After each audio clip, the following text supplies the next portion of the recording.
암 괜찮고 말고.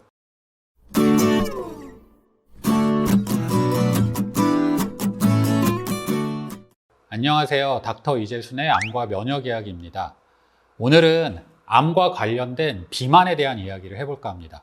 WHO 산하 국제암연구소에서는 2019년까지 암 발병과 비만 사이의 인과관계를 조사해서 발표를 했는데요. 13개의 암이 비만과 암 발병 사이에 연관이 있다고 발표를 하게 됩니다.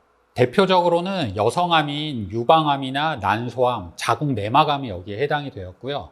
소화기암이 위암, 대장암, 간암, 췌장암, 담낭암도 해당이 되었습니다. 이외에도 신장암이나 갑상선암, 뇌막암, 다발성 골수종도 비만과 암 발병 사이에 연관이 있다고 발표를 하였습니다. 또한 암 환자가 과체중, 비만일 경우에는 암 치료에도 안 좋은 영향을 미치게 되고요. 치료 효과도 떨어지고 사망에 대한 위험률도 증가를 하게 되고 재발이나 전이의 확률도 올라간다라는 그런 연구 결과도 있습니다.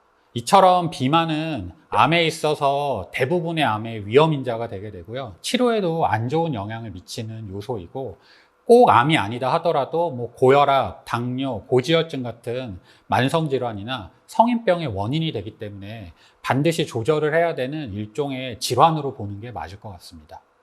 따라서 과체중이신 분들, 비만이신 분들은 체중 조절이 반드시 필요한데 특히나 암 환자 같은 경우에는 재발이나 어떤 치료 효과를 극대화하기 위해서 체중 조절을 반드시 하실 필요가 있습니다. 하지만 여기서 중요한 게 과체중인 암 환자분이라고 해서 바로 체중 조절을 하시기를 권해드리진 않고요. 혹시나 암 환자분이 현재 치료 중이시라면, 항암이나 방사선 치료 중이시라면 치료 중에 무리하게 다이어트를 하는 것은 오히려 치료의 도구로 작용을 할 수가 있습니다. 예를 들어 항암 중이신 분들은 대부분 식사량이 떨어지기 때문에 체력적으로 상당히 문제를 겪게 되는데 이 와중에 다이어트까지 한다? 이거는 사실 좋은 방법이 아니거든요. 따라서 저 같은 경우에는 암 환자분들이 비만 치료, 다이어트를 위해서 오시는 경우엔 치료 중인지 여부를 잘 여쭤봐서 현재 치료 중인 게 있으시면 그 치료가 일단은 종결이 된 후에 비만 치료를 하시도록 그렇게 말씀을 드리고 있습니다. 그렇다면 비만인 분들은 어떻게 치료를 해야 될까요? 정답은 사실 간단합니다. 누구나 알고 있는데 다만 실천이 어려울 뿐입니다. 일단 가장 중요한 건 과식은 피하고 규칙적인 식사를 하는 겁니다. 여기서 규칙적인 식사란 하루 3끼를 챙겨 드시라는 의미는 아니고요. 하루에 2끼를 먹는다 하면 그 2끼를 그 정해진 시간에 과식을 피해서 적당한 양을 규칙적으로 먹는 것을 의미를 합니다. 탄수화물과 지방의 과도한 섭취를 줄이셔야 되고요. 단백질과 필수 영양소를 골고루 섭취를 하는 것도 매우 중요합니다. 또한 운동이 필수인데요. 여기서 중요한 거는 살을 빼기 위해서 유산소 운동에만 집중을 하시면 안 되고요. 근력량을 유지하거나 늘리기 위해서 근력 운동을 반드시 병행을 하셔야 됩니다.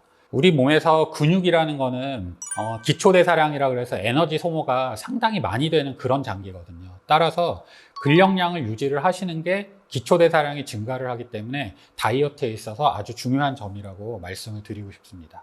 또한 음주나 과도한 간식 섭취 같은 것도 피하시는 게 좋으시고 적절한 수면을 유지하는 것도 매우 중요합니다.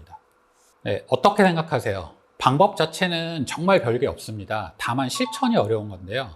대부분 과체중이신 분들은 아주 특별한 몇몇 케이스를 제외하면 이런 생활 습관이 불량하신 경우들이 대부분이시고요.